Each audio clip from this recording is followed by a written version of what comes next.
দাকিয়ানুস বাদশার একটা সভ্যতা ছিল। এই বাদশা ছিল তৎকালীন সময়কার একজন জালেম শাসক। সে তার রাজ্যে শিরক প্রতিষ্ঠা করেছিল, আল্লাহ রাব্বুল আলামিনের তাওহীদকে উঠিয়ে দিয়েছিল। তৎকালীন সময়কার যে নবী আলাইহিস সালাম তার সুন্নাহকে উঠিয়ে দিয়ে নিজের মন গড়া আদর্শ বাস্তবায়ন করেছিল দাকিয়ানুস বাদশা। তো সেই বাদশার অধীনে থাকা 8 জন বা 9 জন উচ্চ পদস্থ কর্মকর্তার সন্তানকে আল্লাহ পাক হেদায়েত দান করেন এবং তারাই ইতিহাসে আসহাবুল কাহফ হিসেবে পরিচিত আছেন। এই 7 জন বা 9 জন যুবক উচ্চ পদস্থ কর্মকর্তার সন্তান ছিলেন। তারা তাওহীদকে চিনতে শিখলেন, আল্লাহ রাব্বুল আলামিনকে চিনতে শিখলেন, শিরকের সাথে তাওহীদের আপোষ করলেন না, সুন্নতের সাথে চলমান জাহিলিয়াতের আপোষ করলেন না। এর ফলশ্রুতিতে তাদের উপর নির্যাতন নেমে আসলো। রাজা তাদেরকে 3 দিন সময় দিলেন। 3 দিনের মধ্যে যদি তোমরা তোমাদের ধর্ম ত্যাগ না করেছো তাহলে তোমাদেরকে মৃত্যুদণ্ড দেওয়া হবে। তো সেই 7 জন বা 9 জন যুবক ওই রাষ্ট্রের মধ্যে কোনো অরাজকতা সৃষ্টি করলো না, বরং তারা সাইলেন্টলি সেই রাষ্ট্র থেকে চলে গেল। সেই ফিতনাপূর্ণ জাহেলি পরিবেশ থেকে নিজেরা আস্তে করে সরে গেল, সেখানে কোনো রকম ফাসাদ সৃষ্টি করলো না। যাওয়ার সময় তারা একটা কুকুরকে সাথে নিয়েছিল, যেই কুকুর বছরের পর বছর তাদেরকে পাহারা দিয়েছে গুহার মধ্যে। চলতি পথে একটা গুহায় তারা আশ্রয় নিয়েছিল, যে গুহার মধ্যে তারা ঘুমিয়ে পড়ে এবং আল্লাহ রাব্বুল আলামিন 309 বছর পর তাদের ঘুম ভাঙান। 309 বছর পর যখন ঘুম ভাঙলো, তারা ক্ষুধার্ত ছিলেন, একে অপরকে জিজ্ঞাসা করছিলেন যে কেন লাবিসতুম, তোমরা কতদিন ঘুমিয়েছো? একজন বলছিল লাবিসনা ইয়াওমান আও বা'দা ইয়াওম, আমরা হয় একদিন ঘুমিয়েছি বা একদিনের কিছু অংশ ঘুমিয়েছি। যাই হোক, তারা ক্ষুধার্ত ছিলেন, তাদের পকেটের মধ্যে কিছু মুদ্রা ছিল, আর সেই মুদ্রা বর্তমান সময়ে চলমান মুদ্রার মতো ছিল না। বর্তমান সময়ে যে চলমান যে মুদ্রাগুলো আছে, যেখানে গোল্ড এবং সিলভারের কোনো অনুপ্রবেশ নাই, যদিও বা কোরআন এবং সুন্নায় গোল্ড এবং সিলভারের কয়েনের কথা আছে, তবে পশ্চিমা সভ্যতা এটাকে হারাম করে দিয়েছে।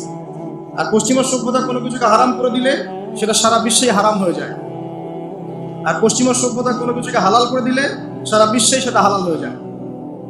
পশ্চিমারা যদি বলে পর্দা হারাম, বিশ্ববাসী বলবে হারাম হারাম।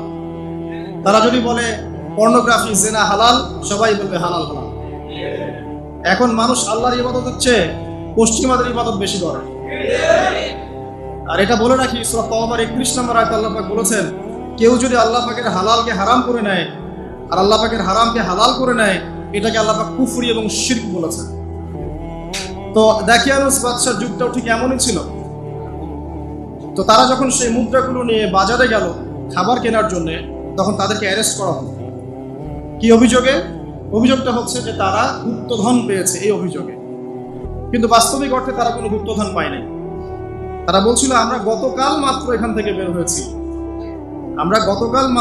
বের হয়েছি, আজকে রাতটা এই গুহায় আশ্রয় নিয়েছিলাম, এতটুকু তারা বলছে। যাই হোক, তথ্য প্রমাণ যাচাই করে দেখা গেল যে তারা যে ঘুমিয়েছিল এতে প্রায় 309 বছর অতিবাহিত হয়ে গেছে। এবং এখন যে বাদশা ক্ষমতায় আছে, সে আলহামদুলিল্লাহ একজন তাওহীদপন্থী মানুষ। সে আল্লাহকে বিশ্বাস করে, নবী রাসূলকে বিশ্বাস করে, আল্লাহ পাকের ঐশী গ্রন্থকেও বিশ্বাস করে। তবে ওই সমাজের মানুষ একটা বিষয়কে বিশ্বাস করে না, সেটা হলো মৃত্যুর পর পুনরুত্থান, রিজারেকশন যেটা আমরা বলি, মৃত্যুর পর পুনরুত্থান, এই বিষয়টাকে তারা স্বীকার করে। তো আল্লাহ রাব্বুল আলামিন মাত্র 9 জন যুবকের মধ্য দিয়ে পুরো একটা নেশনকে শিক্ষা দিলেন যে মৃত্যুর পর পুনরুত্থান সত্য। যে আল্লাহ রাব্বুল আলামিন 309 বছর ঘুম পাড়িয়ে রেখে জীবিত করতে পারেন, নিঃসন্দেহে সে আল্লাহ রাব্বুল আলামিন লক্ষ কোটি মানুষকে 1000 বছর পরেও জীবিত করতে পারবেন ইনশাআল্লাহ। এতে করে ওই পুরো সমাজটাই তাওহীদপন্থী হয়ে গেল আলহামদুলিল্লাহ। এই হলো আসহাবুল কাহফের ঘটনা, খুব সংক্ষিপ্ত করে বললাম। এই আসহাবুল কাহফ তারা কিন্তু উচ্চ পদস্থ কর্মকর্তার সন্তান ছিলেন এবং তারা ছিলেন যুবক। তারা কেউ কাউকে চিনতেন না, কিন্তু আল্লাহ পাক তাদের মধ্যে একটা হৃদয়ের বন্ধন দিয়ে দিয়েছিলেন। এবং তারা ওই রাষ্ট্রে কোনো ফাসাদ সৃষ্টি করেন নাই, কোনো অরাজকতা সৃষ্টি করেন নাই, তারা ভাঙচুর করে নাই, তারা হরতাল করে নাই, অবরোধ করে নাই, কিচ্ছু করে নাই। তারা তাওহীদের দাওয়াত দিয়েছে, মানুষ কবুল করে নাই, তাদেরকে আলটিমেটাম দেওয়া হয়েছে, দিন পরিবর্তন করো, না হলে তোমাদেরকে মৃত্যুদণ্ড দেওয়া হবে। তারা আস্তে করে সেখান থেকে চলে গেছে, জাহেলিয়াত থেকে টোটালি ডিসকানেক্ট হয়ে গেছে। এরপর আল্লাহ পাক তাদেরকে এমন একটা ঘটনা ঘটালেন যাতে করে পুরো একটা সভ্যতা হেদায়েত পেয়ে গেল, আলহামদুলিল্লাহ। শুধু তাই নয়, এই ঘটনা কোরআনে থাকবে, আর কোরআন কিয়ামত পর্যন্ত থাকবে ইনশাআল্লাহ। যত মানুষ কোরআন তেলাওয়াত করবে ইনশাআল্লাহ সবাই এই ঘটনার আলোকে হেদায়েত পাবে ইনশাআল্লাহ। তো দেখুন, অল্প কিছু মানুষকে দিয়ে আল্লাহ পাক বড় কমিউনিটিকে হেদায়েত দিতে পারে। তাদের দোয়াটা আমরা সবাই করি আজকে। তারা দোয়া করেছিল, রব্বানা আতিনা মিন লাদুনকা রাহমা ওয়া হাইয়্ লানা মিন আমরিনা রাশাদা। ঠিক একই যুগ আবারও এসেছে ঘুরে ফিরে। সময় পরিবর্তন হতে থাকে। আমরা একটা কথা বলি, ইতিহাস পড়তে গিয়ে পড়াতে গিয়ে, যে হিস্ট্রি রিপিটস ইটসেলফ। আমরা বলি যে ইতিহাস নিজেই নিজের পুনরাবৃত্তি ঘটায়। ঠিক অনুরূপ ঘটনা ঘটেছিল নমরুদের সময়ও। নবী ইব্রাহিম আলাইহিস সালাম তাওহীদপন্থী, নমরুদ তাওহীদপন্থী নয়। সে মনে করে যে সেই হচ্ছে এই পুরো মহাবিশ্বের রব। আল্লাহ রাব্বুল আলামিন ইব্রাহিম আলাইহিস সালামের মাধ্যমে তাকে তাওহীদের দাওয়াত পৌঁছালেন, সে কবুল করলো না। আল্লাহ রাব্বুল আলামিন সামান্য যে বলে মশা, ক্ষুদ্র একটা মশা দিয়ে নমরুদকে শেষ করে দিলেন। আল্লাহ পাক সব করতে পারেন। ইতিহাস এভাবেই পুনরাবৃত্তি ঘটিয়েছে আদ এবং সামুদ জাতির ক্ষেত্রেও। আদ জাতির লোকেরা অনেক লম্বা লম্বা ছিল, ফিজিক্যালি অনেক স্ট্রংলি বিল্ট। তারা পাহাড় কেটে বাড়িঘর নির্মাণ করত। সামুদ জাতীয় ঠিক এরকমই ছিল, তারা পাহাড় পর্বত কেটে বাড়ি নির্মাণ করত। আল্লাহ রাব্বুল আলামিন হুদ আলাইহিস সালামকে পাঠালেন, সালেহ আলাইহিস সালামকে পাঠালেন দাওয়াত দেওয়ার জন্য। তারা দাওয়াতি কাজ করলেন, কম দাওয়াত গ্রহণ করলো না। ইল্লা কালিলাম মিনহুম, অল্প কিছু মানুষ ইসলাম কবুল করলো, বাকিরা বেশিরভাগই করলো না। আল্লাহ রাব্বুল আলামিন বিশাল কওমটাকে, যারা বলতো মান আশাদ্দু মিন্না কুওয়া, আমাদের চেয়ে শক্তিশালী আর কে আছে, তারা এই কথা বলতো। কোরআনে কথা বলছে, কোরআন বলছে, তারা বলতো মান আশাদ্দু মিন্না কুওয়া, আমাদের চেয়ে শক্তিশালী আর কে আছে। এখন এই স্লোগানগুলো আমরা ওয়ার্ল্ড অ্যাফেয়ার্স ঘাটলে দেখতে পারি না? বিভিন্ন পরাশক্তি বলছে আমাদের চেয়ে শ্রেষ্ঠ আর শক্তিশালী কে আছে। এই কথাটাই বলেছিল আদ এবং সামুদ জাতি। আল্লাহ পাক এদেরকে এমন ভাবে ধ্বংস করেছেন যেন খেজুর গাছ উপড়ে ফেললে যেমন করে পড়ে থাকে, আদ জাতির লোকরা বাড়ির মধ্যে এভাবে পড়েছে। মাত্র 6 দিন এবং 7 রাতের মধ্যে আল্লাহ পাক আদ জাতিকে ধ্বংস করেছেন। আর সামুদ জাতিকে আল্লাহ পাক ধ্বংস করেছেন বজ্রপাত দিয়ে, প্রচন্ড বজ্রপাত দিয়ে, মুহূর্তে একটা কম শেষ। আল্লাহ পাক সব করতে পারেন। ইতিহাস এভাবেই পুনরাবৃত্তি ঘটিয়েছে। ফিরআউনের যুগে চলে যান, মূসা আলাইহিস সালাম একই দাওয়াত দিয়েছেন আল্লাহ রাব্বুল আলামিন। আল্লাহ পাকের পক্ষ থেকে তাওহীদ দিয়ে তিনি ফিরআউনকে দাওয়াত দিয়েছেন যে লা ইলাহা ইল্লাল্লাহ, আল্লাহ ছাড়া কোনো ইলাহ নাই। আল্লাহ রাব্বুল আলামিন চিরঞ্জীব, চিরস্থায়ী, তার কাছে আত্মসমর্পণ করো। ফিরআউন বলেছিল আনা রাব্বুকুমুল আ'লা, আমি তোমাদের মহান। নাউযুবিল্লাহ। সে বলেছিল মা উরিকুম ইল্লা মা আরা, আমি যা ভালো মনে করি তাই তো তোমাদেরকে বলি। ওয়া মা আহদিকুম ইল্লা সাবিলার রাশাদ, এবং আমি তোমাদেরকে শুধু সৎপথ দেখাই। ফিরআউন এই কথা বলেছিল। সে বলেছিল যে মা আলিমতু লাকুম মিন ইলাহিন গায়রি, আমি তো জানি না যে আমি ছাড়া তোমাদের কোনো ইলাহ আছে। আল্লাহ রাব্বুল আলামিন সবর করেছেন, ওকে সময় দিয়েছেন, একটার পর একটা গজব দিয়েছেন। কখনো উকুন নাজিল করেছেন, কখনো রক্ত নাজিল করেছেন, কখনো প্লেগ, কখনো ব্যাং, কখনো ফড়িং, এরকম করে 9টা আযাব আল্লাহ পাক ফিরআউনকে দিয়েছেন, তার কওমকে দিয়েছেন। সর্বশেষ আল্লাহ রাব্বুল আলামিন লোহিত সাগরে সদল বলে ফিরআউনকে ডুবিয়ে মেরেছে। ডুবে মরার সময় ফিরআউন বলেছিল যে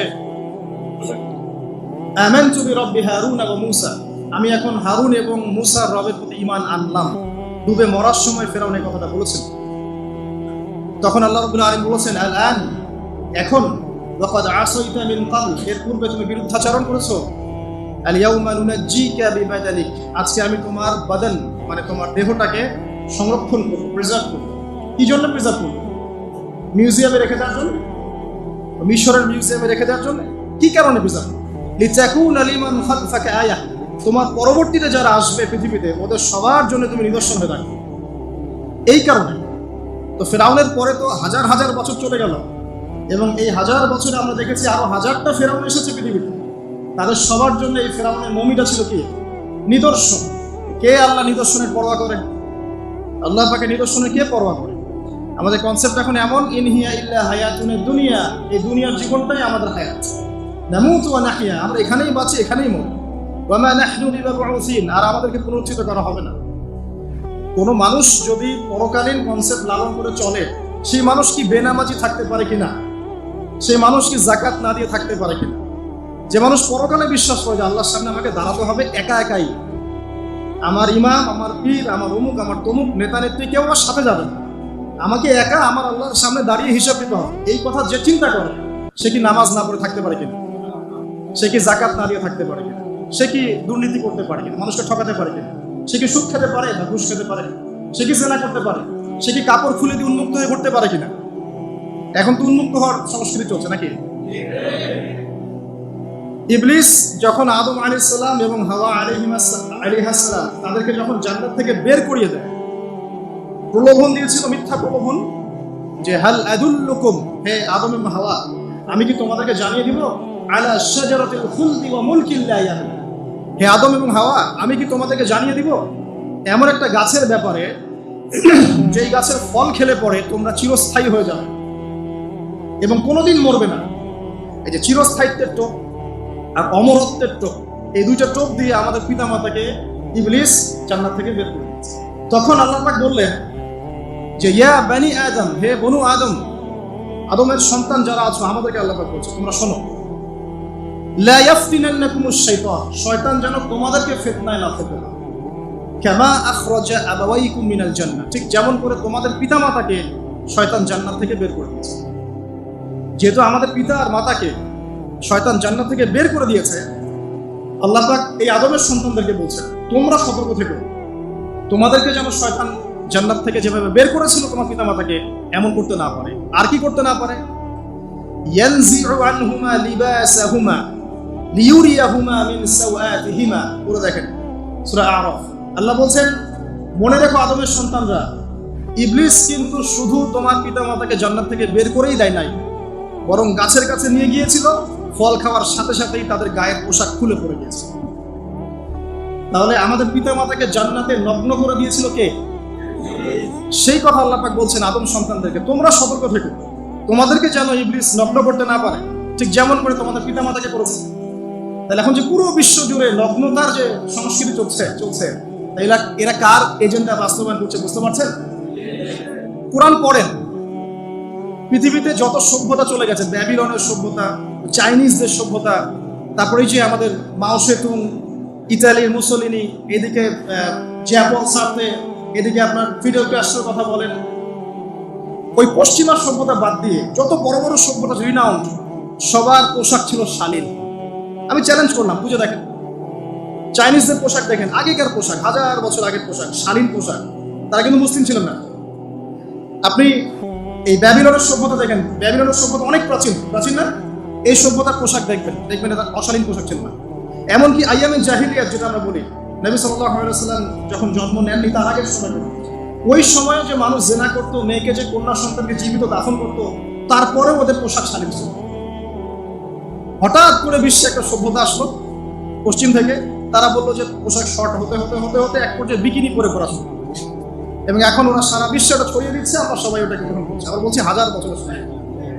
এখন দেখেন আল্লাহ পাক কি বলছেন, ওয়াইদা ফাআলু ফাহিশাতান, ওই সূরার মধ্যে আছে, যখন তারা কোনো ফাহিশা কাজ করে তারা বলে ওয়াজাদনা আলাইহি আবানা, আমরা এগুলো আমাদের বাপ দাদাদেরকে দেখেছি করতে। যখন তারা কোনো ফাহিশা কাজ করে তারা বলে, অশ্লীল কাজ করলে বলে আমরা এগুলো দেখেছি বাপ দাদা পিতৃপুরুষ থেকে করে আসছি। আল্লাহু আমারনা বিহা, আল্লাহ আমাদেরকে আদেশ করেছেন। আল্লাহ বলেন কুল ইন্নাল্লাহা লা ইয়া'মুরু বিল ফাহশা, আল্লাহ পাক কখনো অশ্লীল কাজের আদেশ করতে পারেন না। আচ্ছা কুলুনা আলাল্লাহি মা লা তা'লামুন, তোমরা কি আল্লাহ সম্পর্কে এমন কথা বলছো যে কথা তোমরা জানো না? আল্লাহ কিসের আদেশ করেন? আল্লাহ বলেন কুল আমারা রাব্বি বিল কিসত, নবী বলে দিন আল্লাহ পাক আদেশ করেন ন্যায় বিচারের আদেশ করেন। ওয়া আকিমু ওয়ুজুহাকুম ইনদা কুল্লি মসজিদ, এবং প্রত্যেক নামাজের ওয়াক্তে নিজের চেহারাটাকে একনিষ্ঠভাবে আল্লাহর দিকে ফেরাবে, এই আদেশ আল্লাহ পাক করেন।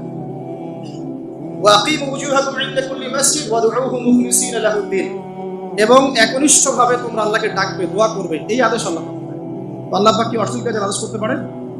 ইতিহাস পড়ে দেখেন, আমি নিজে হিস্ট্রির ছাত্র, আপনি পড়ে দেখবেন, পুরো ঐতিহাসিক পটভূমি পড়ে দেখবেন, মানুষ এই ঊনবিংশ শতাব্দী আসার আগে এত অশ্লীল ছিল না। এখনকার বিশ্বে যত সমস্যা চলছে, কয়েকটা বলি, রিবা বা সুদ, জেনা বা উন্মুক্ত যৌনাচার, তারপরে বেপরদামি অশ্লীলতা, 4 নাম্বার আপনার মাদক, ঠিক আছে, 5 যে বড় মহামারী পর্নোগ্রাফি, যত বড় বড় মেজর সমস্যাগুলো চলছে, যেগুলো ইয়াং জেনারেশনকে ধ্বংস করে দিচ্ছে, এগুলোর ম্যাক্সিমাম এসেছে কিন্তু পশ্চিম থেকে। খেয়াল করে দেখবেন, এগুলো কিন্তু বাংলাদেশ থেকে আসে নাই, আসছে ভারত থেকে আসছে, পাকিস্তান থেকে আসছে, সাবকন্টিনেন্ট থেকে আসে নাই। এগুলো দেখবেন একটা নির্দিষ্ট জায়গা থেকে আসছে। তো এই কারণে আমাদের সতর্ক দৃষ্টি রাখতে হবে যে বস্তুবাদী উন্নয়ন সবকিছু নয়। হ্যাঁ, আমরা জিডিপি বাড়ালাম, ইন্ডাস্ট্রিজ গড়লাম, মঙ্গলে চলে গেলাম, চাঁদে গেলাম, ওকে ফাইন, এগুলোর কেউ বিরোধিতা করবে না, এটা ভালো, নেশনকে এগিয়ে নিতে হবে, এটাই এডুকেট তারও নয়, এবং এডুকেটেই করতে হবে, কিন্তু নৈতিকতার বিসর্জন দিয়ে নয়।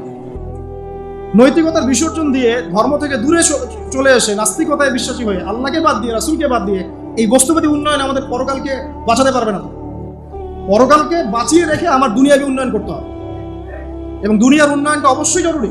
সারা বিশ্ব যখন এগিয়ে আছে, আমরা কেন পিছিয়ে থাকবো? আমি তো এটাও বলি যে এটা অনেক মাদ্রাসার লাইনে যারা আছেন তারা আমার সাথে একটু বিরোধিতা করেন এই বিষয়ে, কিন্তু আমি নিজেই বলি যে সিলেবাসের মধ্যে পরিবর্তন নিয়ে আসার চেষ্টা করতে হবে।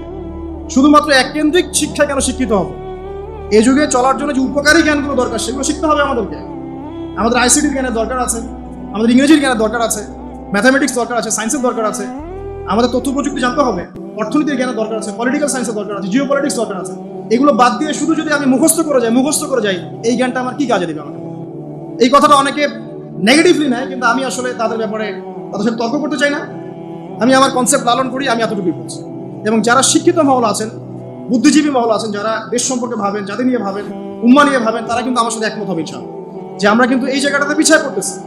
আল্লাহ পাক আমাদেরকে কনস্ট্রাকটিভ সিলেবাসে পড়াশোনা করার তৌফিক দান করুন। এবং জেনারেল লাইন থেকে আপনি বয়কট করে একদম ইয়াতে চলে আসতেছেন কেন? জেনারেল লাইনে পড়ছেন, পড়েন, আপনার এই জ্ঞানটাকে আপনি ইসলামের কল্যাণে কাজে লাগাতে পারবেন না? সবাইকে কি আলেম হতে হবে? সবাইকে মুফতি হবে, মুহাদ্দিস হবে? অর্থনীতিবিদের দরকার আছে না? পলিটিশিয়ানের দরকার আছে না? ডক্টর ইঞ্জিনিয়ার দরকার আছে না? সব সেক্টরের মানুষের দরকার আছে। আপনাদেরকে আপনাদের জায়গায় থাকতে হবে, ওখানে থেকে আপনার ইসলামের খেদমত করুন, পারবেন না? একজন ডক্টর, তিনি কি ইসলামের খেদমত করতে পারবেন না ভাই? একজন সৎ নেতা, তিনি কি ইসলামের খেদমত করতে পারবেন না? একজন অর্থনীতিবিদ, তিনি যদি আল্লাহ পাকের হালাল হারাম মেনে অর্থনীতির কোনো বিধান চালু করেন, তিনি কি ইসলামের খেদমত করতে পারবেন না? তো সবাইকে কি বক্তা হইতে হবে? সবাইকে আলেম হতে হবে? এক নির্দিষ্ট একটা শ্রেণীর মানুষ আলেম হবে, নির্দিষ্ট একটা শ্রেণীর মানুষ প্রশাসনে থাকবে, নির্দিষ্ট একটা শ্রেণীর মানুষ আপনি জনপ্রতিনিধি হবে, নির্দিষ্ট শ্রেণীর মানুষ ইকোনমিক সেক্টরে থাকবে। এইভাবে আমরা একটা জাতি গঠন করব, এবং সবাই হবে উভয় দিকে শিক্ষিত। একজন আর্মি অফিসার, তার উচিত হবে ইমামতি করার যোগ্যতা অর্জন করা। একজন ডক্টর, তার উচিত হবে ইমামতি করার যোগ্যতা অর্জন করা। আবার একজন যিনি আলেম, তারও উচিত হবে এমন পড়াশোনা করা যে পড়াশোনা দিয়ে তিনি কোরআন সুন্নাহকে হাতে রেখে ওয়ার্ল্ড অ্যাফেয়ার্সকে ডিল করতে পারেন। তো এই বিষয়গুলো আমাদের একটা গ্যাপ চলে আসছে দীর্ঘদিন থেকে। আল্লাহ পাক আমাদেরকে বোঝার তৌফিক দান করুন। আর অ্যাটলিস্ট আমরা যদি নাই পারি, আমাদের দ্বারা যদি কিছু নাই হয়, অ্যাটলিস্ট আমাদের সন্তান সন্ততি যারা আসবে ভবিষ্যতে, আল্লাহ পাক তাদেরকে যেন ইসলামের জন্য কবুল করে নেয়। আমিন। আর ইসলামের জন্য কবুল করলে কারো কোনো ক্ষতি নাই। ইসলামের আন্ডারে প্রত্যেক অমুসলিমের সর্বোচ্চ অধিকার রক্ষা করা হয়, অন্য কোনো জায়গায় করা হয় না। এবং প্রত্যেকটা ধর্মগ্রন্থের মূল কথাগুলো দেখবেন একই রকম। এক আল্লাহর কথা বলছেন, একজন শেষ নবীর কথা বলছেন, সত্য কথা বলার কথা বলছেন, ন্যায়ের পথে চলার কথা বলছেন। প্রত্যেকটা ধর্মগ্রন্থ পড়ে দেখেন, এই যে ওল্ড টেস্টামেন্ট বলেন, নিউ টেস্টামেন্ট বলেন, বেদ বলেন, আপনি বাইবেল বলেন, পড়েন, একটু পড়েন, তুলনামূলক ধর্মতত্ত্বের বইগুলো পড়েন, দেখবেন অনেক মিল আছে। তো সবাই যদি যার যার ধর্ম পালন করে, কোনো সমস্যা আছে? সবাই যদি যার যার ধর্মের নৈতিক বিষয়গুলো মেনে চলে, কোনো সমস্যা আছে? এই সহজ সরল কথাগুলো আমরা জনগণকে বোঝাতে ব্যর্থ হচ্ছি। দেখুন, নবী মুসা আলাইহিস সালামের সময় হিস্ট্রি এভাবে রিপিট হয়েছে। আপনাকে একটা কমের কথা বলি, এই যে শুআয়ব আলাইহিস সালামের কওম, যাদেরকে মাপে কম দেওয়ার কারণে আল্লাহ পাক ধ্বংস করেছেন। কোন কারণে? মাপে কম দেওয়ার কারণে। আল্লাহ রাব্বুল আলামিন ভূমিকম্প দিয়ে ধ্বংস করেছেন এই প্রথম এই কওমটাকে, যারা ছিল শুআয়ব আলাইহিস সালামের কওম। আপনি দেখেন, তারা শিরকের পাপ করতো, ঠিক আছে, এই পাপটা মোটামুটি ধ্বংসপ্রাপ্ত সব কওমই করেছে। এই শিরকের পাপ বাদ দিয়ে তারা আরেকটা বড় পাপ করতো, না একটা বড় পাপ। সেটা কি? তারা মাপে কম দিত, অন্যদেরকে ঠকাতো, মানে জনগণের সম্পদ লুট করে মাপে কম দিত। এই একটা কারণে আল্লাহ পাক শুআয়ব আলাইহিস সালামের কওমকে পুরো ভূমিকম্পতে ধ্বংস করে দিয়েছে। তা আমি আপনাদেরকে জানিয়ে রাখি যে আমি যেহেতু আখিরুজ্জামান স্টাডি করেছি বা করছি, এখনো কিন্তু 3টা বড় বড় ভূমিকম্প আসা বাকি আছে। নবী করিম সাল্লাল্লাহু আলাইহি ওয়াসাল্লাম একদিন মসজিদের সামনে যাচ্ছেন, সাহাবীরা ভিতরে বসে আছে। সাহাবীরা কোন একটা বিষয়ে কথোপকথন করছেন। নবী করিম সাল্লাল্লাহু আলাইহি ওয়াসাল্লাম জিজ্ঞাসা করলেন, তোমরা কি নিয়ে কথাবার্তা বলছো? সাহাবীরা বললেন যে আমরা কিয়ামতের আলামতগুলো নিয়ে কথা বলছি। তখন নবীজি বললেন সাল্লাল্লাহু আলাইহি ওয়াসাল্লাম 10টা আলামত আসার আগে কিয়ামত হবে না। কয়টা আলামত? 10টা। এই 10টা আসার আগ পর্যন্ত কিয়ামত হবে না, নিশ্চিন্ত থাকতে পারেন। কিন্তু এই 10টা কবে চলে আসবে এর কোনো গ্যারান্টি আছে? নাই। 2, ঈসা ইবনে মারইয়ামের আগমন। নবী ঈসা আলাইহিস সালাম আসবেন এবং তার হাতে দাজ্জাল নিহত হবে। কোথায় নিহত হবে সেটাও বলে দেওয়া আছে, প্যালেস্টাইনের বাবেলুদ নামক জায়গায়, যে জায়গাটা অলরেডি প্রস্তুত। 3 নাম্বার হচ্ছে দাব্বাতুল আরদ, জমিন থেকে একটা অদ্ভুত প্রাণী বের হবে যে মানুষের সাথে কথাবার্তা বলবে। এটা হাদিসে আছে, কিন্তু তো আমরা এখন নিঃসন্দেহে 90% মানুষ বিশ্বাস করবে না। এবং যারা একটু বেশি চেতনাধারী তারা বলবে যে মোল্লা মুন্সিদের কথা শোনো, প্রাণী বলে আবার কথা বলবে। কিন্তু হ্যাঁ, এই কথাটাই যদি নাসা বলে, যে হ্যাঁ একটা প্রাণী আছে পৃথিবীর গভীরে, সে অচিরেই বের হবে এবং কথা বলবে, দেখবেন সবাই বিশ্বাস করছে। দেখেন চিন্তাগত শিরক। দেখেন যখন আমরা ওইসব মিডিয়া থেকে কোনো কথা আসে আমরা নিশ্চিন্তে নির্দ্বিধায় বিশ্বাস করি। আল্লাহ পাক হাদিসে বলছেন, নবী হাদিসে বলছেন দাব্বাতুল আরদ বের হবে, মানুষের সাথে কথাবার্তা বলবে, মানুষ বিশ্বাস করতে চায় না। আর কি? ধোঁয়া। এই ধোঁয়ায় আকাশ ছেয়ে যাবে, ধোঁয়া দিয়ে আকাশ ছেয়ে যাবে। এবং এত বড় ধোঁয়া বিশ্ববাসী কখনো দেখে নাই। এখন অনেকে বলছেন, এখনকার আধুনিক স্কলার যারা, অনেক স্কলাররা এটা মত, এটা কিন্তু হাদিসে নাই, তাদের মত হতে পারে যে একটা নিউক্লিয়ার এক্সপ্লোশন হবে। সারা ওয়ার্ল্ড তো এখন নিউক্লিয়ার যুদ্ধের সামনে দাঁড়িয়ে আছে, তখন হয়তো বা ধোঁয়ায় পুরো বিশ্ব ছেয়ে যেতে পারে, এটা তাদের মত।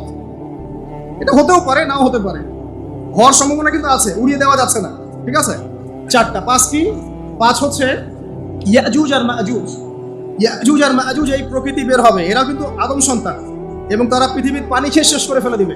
তারপর এই যে 6, 7, 8 এই 3টা হচ্ছে 3টা বড় বড় ভূমিকম্প, যেটা বলতে গিয়ে মেজে আসে। এই 3টা ভূমিকম্প এখনো আসা বাকি আছে। নবীজি বলেছেন একটা পৃথিবীর পূর্ব দিকে হবে। পূর্ব দিক কোন দিক?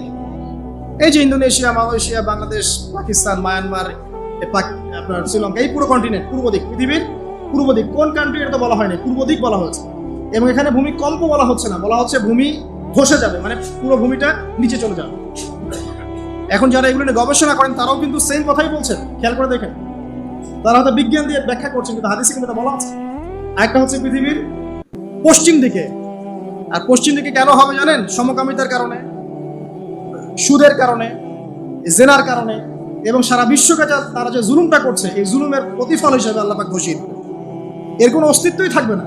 এখন মনে হচ্ছে না যে পুরো সারা ওয়ার্ল্ডকে রুল করছে, অস্তিত্বই থাকবে। ভূমিধস। আরেকটা হচ্ছে পৃথিবীর মাঝখানে। মাঝখানে কারা আছে বলেন? মাঝখানে আমাদের আমিরুল মুমিনিনরা আছে নাকি, যারা গান বাজনাকে উন্মুক্ত করে দিচ্ছে, যারা পর্দার শিথিলতা নিয়ে আসছে, হ্যাঁ, যারা ইসরায়েলের সাথে আঘাত করছে, এরা আছে, আমিরুল মুমিনিনরা আছে। তো সেখানেও একটা ফিতনা অপেক্ষা করতে থাকেন। তো এই কথাটা বলতে গিয়ে আমি এখানে এসেছি। পৃথিবীতে কিন্তু এখনো 3টা বড় বড় ভূমিকম্প বাকি আছে। আর সর্বশেষ আলামত হচ্ছে ইয়েমেন থেকে একটা আগুন বের হবে, বিশাল আগুন। এই আগুনটা মানব জাতিকে হাসরের মাঠের দিকে তাড়িয়ে নিয়ে যাবে। এই 10টা আলামত না আসা পর্যন্ত কিয়ামত হবে না। অতএব আপনি এখন রিল্যাক্সে নাকে তেল দিয়ে ঘুমান নাকি ভাই?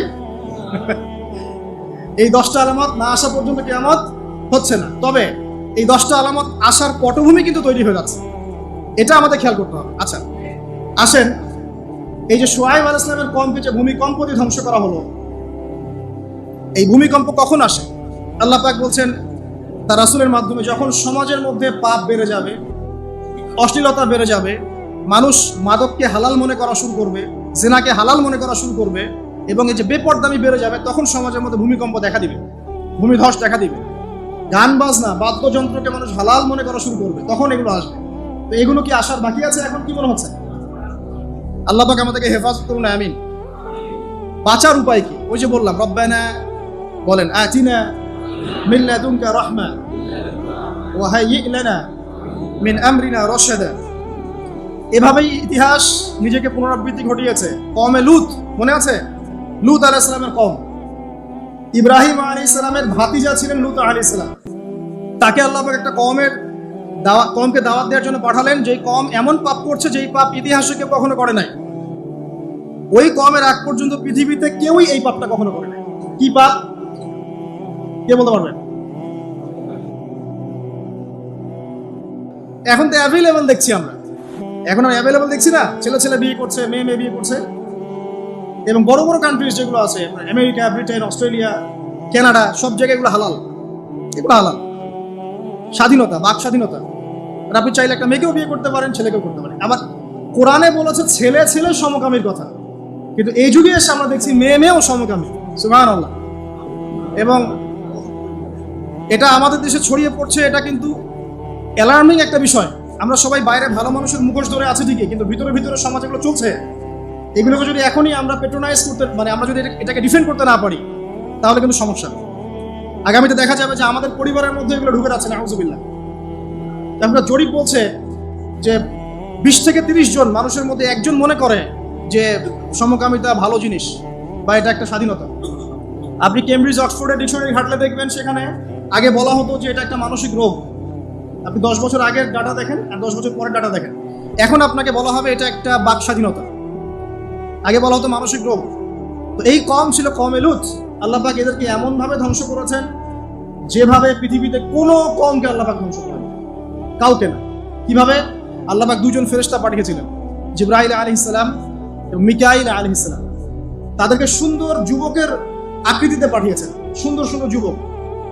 সুবহানাল্লাহ। এগুলো বলতে খারাপ লাগে যে এখন ছোট ছোট বালকদেরকেও দেখি বলাৎকার করা হচ্ছে না? নিউজগুলো পান না? আর আমরা এটা জঘন্য প্রতিবাদ করছি। আসলে কোনো কোনো ক্ষেত্রে দেখা যায় যে ইসলামী কিছু প্রতিষ্ঠানের মধ্যে এই রোগ ঢুকে গেছে। তো এটা কিভাবে হলো, আসলে কিভাবে হয়েছে আমি আপনাকে বলছি। দেখেন, আমি আপনাকে মূল জায়গাটা বলছি। এই যে মানসিক বিকৃতি, অসুস্থতাটা হয়েছে অনলি দেখতে দেখতে সবাই বাসায় এগুলো ইন্টারনেটের ফোনে সবাই যখন দেখতে অভ্যস্ত হয়ে গেছে, তখন ইন্টারনালি আমরা সবাই পশু হয়ে গেছে। এখন সামনে যেই থাকে, একটা ছোট বাচ্চা থাক, ছোট মেয়ে থাকে, 5 বছরের মেয়েকে দেখলাম করে ফেলছে। 5 বছরের মেয়ের কোথায় বলতে চাচ্ছি না, কারণ এগুলো বললে তো নিজেদের দোষ প্রকাশ করা হয়। কিন্তু মানুষ ধর্ষকের কোনো ধর্ম নাই।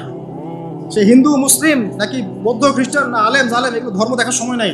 আল্লাহ পাক বলেছেন তার রাসূলের মাধ্যমে ধর্ষণ হলেই প্রকাশ্যে মৃত্যুদণ্ড দিয়ে দেবে, যেই হোক সে যেই হোক না, ওর কোনো ধর্ম নাই। সে একজন আলেম দাড়িওয়ালা মানুষ যদি হয়, তাকেও এই কাজ করতে হবে। তো চোরের কোনো ধর্ম আছে? ডাকাতের কোনো ধর্ম আছে? তো মিডিয়া আবার টেকনিক্যালি দেখবেন ওইটাকে হাইলাইট করবে বেশি, বিকজ এখানে একটা সুযোগ আছে ইসলামকে ডমিনেট করার জন্য। কিন্তু সেম ঘটনা কিন্তু অনেক বড় বড় সেকুলার প্রতিষ্ঠানে ঘটেছে, ওগুলো কিন্তু আমরা হাইলাইট করতে দেখি না। এটা আমরা বুঝি ইন্টেনশনটা কি। তবে এখানে একটা বিষয় ক্লিয়ার করতে হবে যে পাপী যেই করুক তাকে শাস্তির আওতায় আনতে হবে। আল্লাহ পাক তৌফিক এনায়েত করুন বোঝার। এখন এমন একটা সময় চলছে, বাচ্চারাও এগুলো থেকে নিরাপদ না। 5 বছরের মেয়ে, 7 বছরের মেয়ে, কয়দিন আগে দেখলাম যে 2 বছরের মেয়ে, নাউজুবিল্লাহ, তার সাথেও নাকি এরকম ঘটনা ঘটেছে, এবং উত্তরবঙ্গেরই ঘটনা এগুলো। আর এগুলো শহরের চেয়ে এখন গ্রামে বেশি হচ্ছে। কারণ কি জানেন? গ্রামে তো আগে মানুষ এই উন্মুক্ত পোশাক আশাক দেখতো না খুব বেশি। এখন যখন পর্ন চলে আসছে হাতে, বাসায় সব এগুলো দেখছে, তখন গ্রামে দেখবেন ধর্ষণ বাড়ছে না? এটা নিয়ে আমি আলাদা লেকচার দিয়েছি যে কতগুলো ধর্ষণ হয়েছে এই পর্যন্ত। এই বছরই লাস্ট এই বছরই দেখবেন রিপোর্টেড 1337টা রেপের ঘটনা ঘটেছে এই বাংলাদেশে। অ্যালার্মিং বিষয়। আর আমেরিকাতে প্রতি 6 জনে একজন হয়। রাজধানী হচ্ছে সাউথ আফ্রিকা, ওখানে প্রতি 3 জনে একজন। তো এগুলা কিভাবে হচ্ছে? Only because of. এটা যদি এখনো বন্ধ করতে না পারা যায়, আগামী ভবিষ্যৎ খুব খারাপ হবে। যেখানে সেখানে মানুষ জেনা করবে, যাকে তাকে করবে দেখে নিয়ে, বিকজ এটা ভিতর থেকে মানুষকে পশু বানিয়ে দিচ্ছে। আমরা জানি এর পিছনে একটা বড় ইন্ডাস্ট্রি কাজ করে, যারা সারা বিশ্বে প্রায় $98 বিলিয়ন ব্যবসা করে। শুধু আমেরিকায় ব্যবসা করে $12 বিলিয়ন, সারা বিশ্বে $12 বিলিয়ন বোঝেন? $1 বিলিয়ন কত কোটি বোঝেন? $100 কোটি। বিশাল একটা ইন্ডাস্ট্রি আছে, এর পিছনে টাকা কাজ করে, টাকা, অনলি টাকা। আর এখানে যা দেখানো হয় সবই ফেক। এগুলো কোনোটাই সত্য না, এটা শুধু একটা অভিনয়, আর কিচ্ছু না। তো এটা দিয়ে পুরো স্পেশালি মুসলিম যুবকদের ভিতরে এমন একটা মানে পশুত্ব ঢুকে দেওয়া হয়েছে যে জেনা, ধর্ষণ, বেহায়াপনা এগুলো বাড়তি আছে দিন দিন। এটা না কমানো গেলে এবং মানে আইনের সুশাসন নিশ্চিত করা না গেলে ধর্ষণ কমবে না, জেনা কমবে না, ইফতিজিংও কমবে না, মেয়েদের অধিকার আর আদায় করা সম্ভব হবে না। এটা আমার মত। বাকিটা আপনারা ভেবে দেখেন। আপনারা অনেক বিজ্ঞ মানুষ আছেন, ভেবে দেখেন কি করলে এগুলো কমবে। যদি না ভাবি, আল্লাহ পাক কি করবেন জানেন? একটা হাদিস বলি। যায়নাব বিনতে জাহাশ রাদিয়াল্লাহু আনহা তিনি বলছেন, ইয়া রাসূলুল্লাহ সাল্লাল্লাহু আলাইহি ওয়াসাল্লাম, আনুহলিকু ওয়া ফিনা সালিহুন, আমাদের মধ্যে সৎ লোক থাকা অবস্থাতেও কি আমরা ধ্বংস হয়ে যাব? আমাদের মধ্যে সৎ যে অনেক ব্যক্তি আছে, তারা থাকলেও কি আমরা ধ্বংস হয়ে যাব? নবীজি বলছেন, নাম, হ্যাঁ তোমরা ধ্বংস হবে। ইযা কাসরাতুল খাবাস, যখন নোংরামি, অশ্লীলতা, বেহায়াপনা বাড়তে থাকবে, আলেম জালেম সব ধ্বংস হবে। তা আমরা আমাদের সাথেই কথাগুলো বলবো, কারণ আমরা যদি এগুলোকে প্রতিহত করতে না পারি তাহলে আমাদের বাড়িতেও এই ফিতনা ঢুকে আসবে। আসবে না? আসবে। দেখে নিয়েন, আল্লাহ পাক বোঝার তৌফিক এনায়েত করুন, আমিন। তো কওমে লূতকে আল্লাহ পাক কি করেছেন? সুন্দর বালকের রূপে এই জিবরাইল আর মিকাইল আলাইহিস সালামকে পাঠিয়েছেন। এখন লূতের লোকরা বলছে যে তোমার ঘরে যে মেহমান দুজন এসেছে ওদেরকে আমাদেরকে দাও। নাউজুবিল্লাহ। বুঝতে পারেন নাই? তোমার ঘরে যে দুজন মেহমান এসেছে ওই দুজন মেহমানকে নিতে এসেছে। লূত আলাইহিস সালাম বলছেন যে আমার হাউলাই বানাতিন কুনতুম ফাইলিন, তোমাদের যদি বিয়ে করার ইচ্ছা থাকে, আমার মেয়েরা আছে, তাদেরকে বিয়ে করা প্রয়োজনে। একজন নবী তার মেয়েকে বিয়ে দিতে যাচ্ছেন, তাও তোমরা এই পথে যেও না। তখন এই কওমে লূতের লোকরা বলছে তুমি খুব ভালো করে জানো হে লূত আমরা কি জন্য এসেছি। তখন তিনি বলছেন আলাইসা মিনকুম রাজুলুন রশীদ, তোমাদের মধ্যে কি একজনও ভালো মানুষ নাই? এরপরে আল্লাহর আযাব আসবে। লূত আলাইহিস সালাম এবং তার স্ত্রী চলে যাচ্ছেন। তার স্ত্রী কিন্তু আবার ঈমানদার ছিলেন না, সে পিছনে ফিরে বারবার দেখছে। নূহ আলাইহিস সালামের স্ত্রী যেমন ঈমানদার ছিলেন না, লূত আলাইহিস সালামের স্ত্রীও তেমনি ঈমানদার ছিলেন না। নবীর স্ত্রী হওয়া সত্ত্বেও তারা কিন্তু জাহান্নামে যাবে। নাউজুবিল্লাহ। তো এই লূতকে ধ্বংস করলেন আল্লাহ পাক। কওমে লূতকে এভাবে ফেরেশতার পাখা দিয়ে ওই পুরো জায়গাটাকে উঠিয়ে নিয়ে মাটিতে আবার খুশিয়ে দেওয়া হয়েছে। এই জায়গাটা এখন নিদর্শন হয়ে আছে। জর্ডানের পাশে দেখবেন যে ডেড সি, একটা মৃত সাগর আছে না, ওইটা ছিল সেই জায়গা। এখানে সাদুম গোত্র থাকতো। সাদুম, এই কওমের নাম ছিল সাদুম। এরা সমকামী ছিল।